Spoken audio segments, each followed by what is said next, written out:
Okay, Chapter 1, Part 4. We've been talking about the primary sources of law.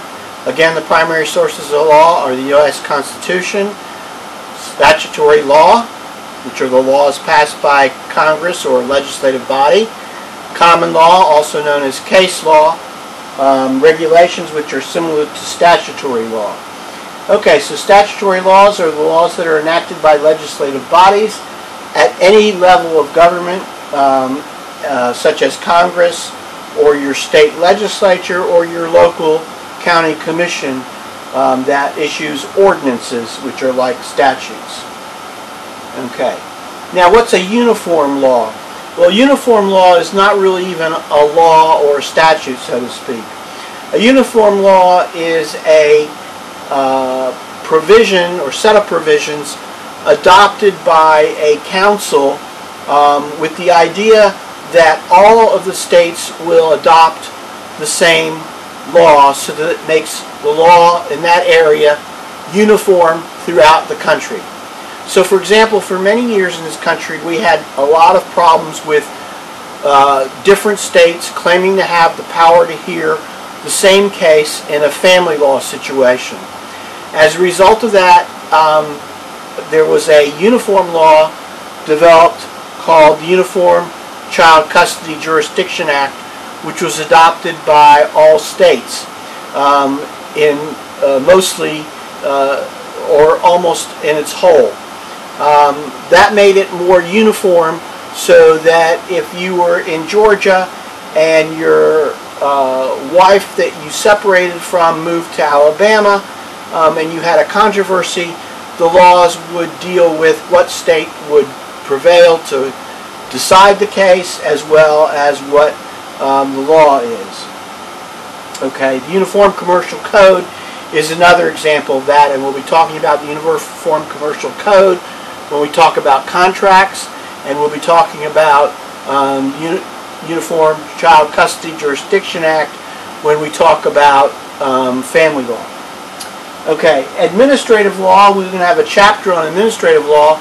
Administrative law is what is created by administrative bodies. So many years ago, over 100 years ago, thereabouts, we became a much more evolved, complicated, interrelated society that required more rules for us to deal with each other. I guess that's a good way of putting it. And Congress at the federal level learned that they just weren't capable of writing all the laws that needed to be written because of a lack of expertise and a lack of time. So, for example, in the early part of the 20th century, you may have heard of a book called The Jungle, written by John Updike. And that was a book that uncovered the serious problems that existed in the meatpacking industry that was leading to serious illness and death.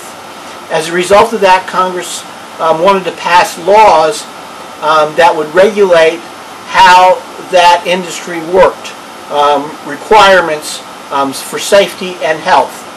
But they weren't prepared to do that on their own, so they created the Food and Drug Administration as an agency. And they authorized that agency to investigate, to have hearings, and to use the knowledge gained to create rules or laws that would govern the meatpacking industry. And those laws are what we now call regulations. So agencies pass regulations which are the equivalent of statutes. As long as those regulations are within the power given to the agency by Congress, and as long as they do not infringe upon constitutional rights, then those have the same effect as a statute would have. And the federal agencies include both executive agencies, which are part of the executive branch, the president, and independent regulatory agencies, which are not under the auspices of the president but operate independently. And we'll talk more about that when we talk about administrative law.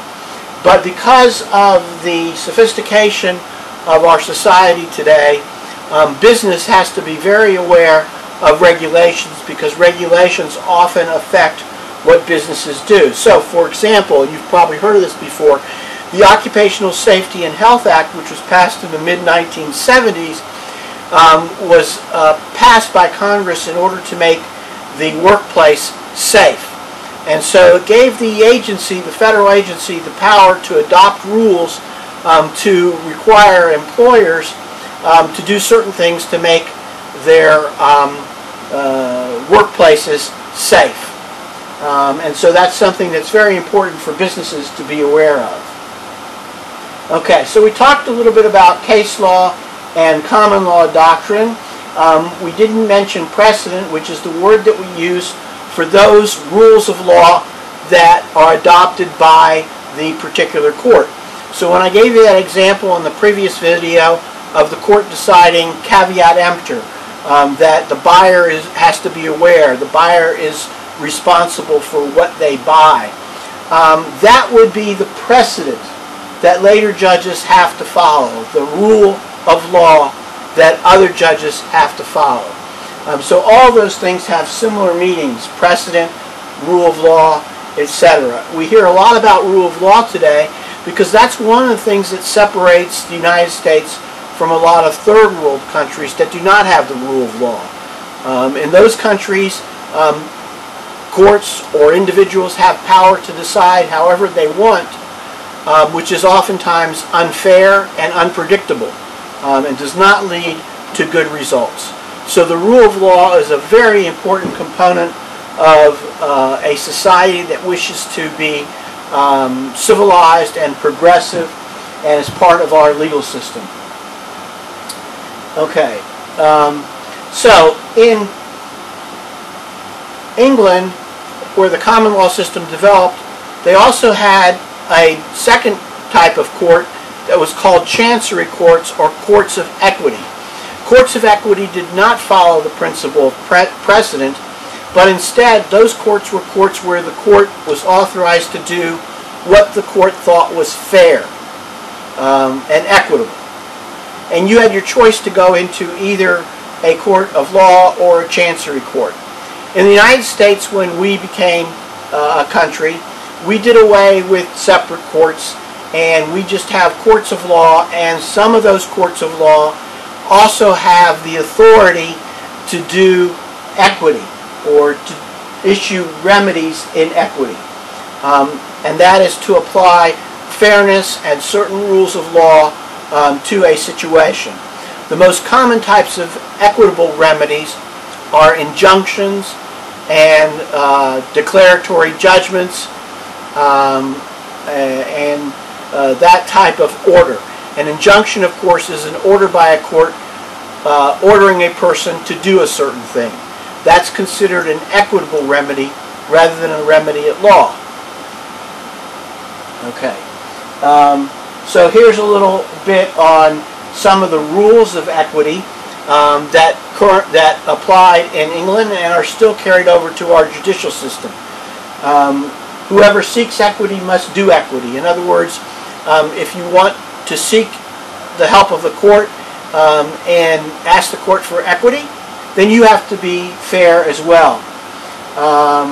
Where there is equal equity, the law must prevail. One seeking the aid of an equity court must come to the court with clean hands. In other words, you cannot have done something nasty or illegal or wrong yourself if you're asking the court to help you. By the way, if anybody watches Judge Judy, she often talks about that rule of law and applies it in her court. So if she doesn't like what the plaintiff has done, even if the defendant did wrong as well, she'll often tell the plaintiff, I'm not going to rule in your favor because you came to court with what we call dirty hands or unclean hands.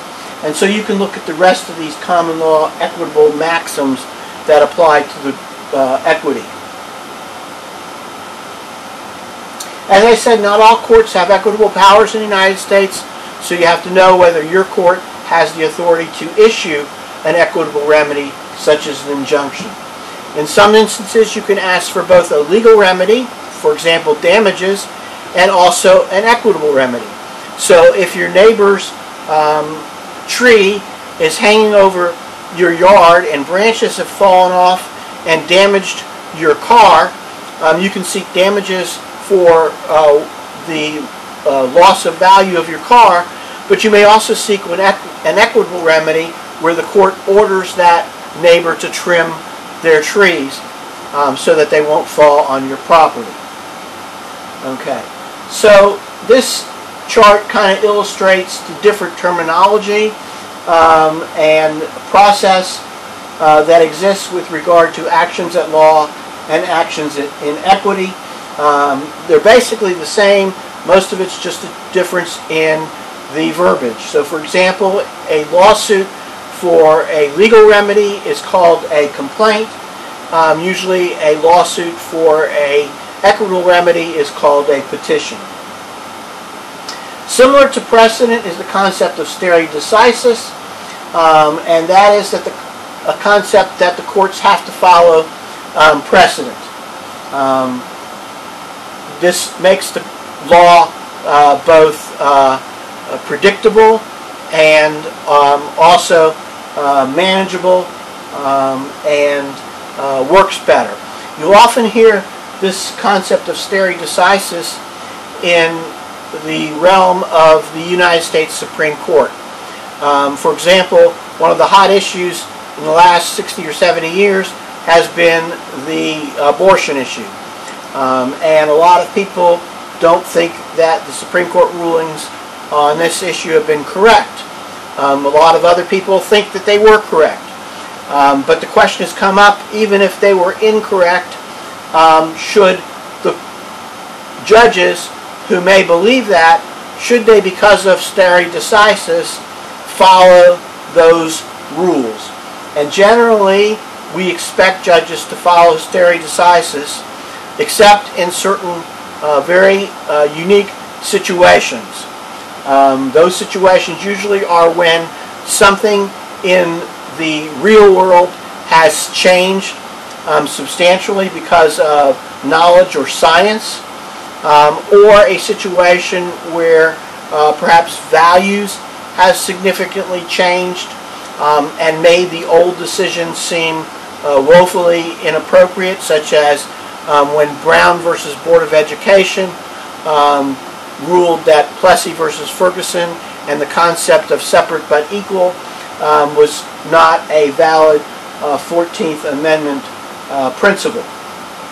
Okay, so stare decisis says that a court should not overturn its own precedents unless there's compelling reason to do so, and the decisions of higher courts have to be applied by lower courts. Lower courts cannot make their own law. They have to follow the law of the higher courts that are above them. And again, this gives the law stability and predictability.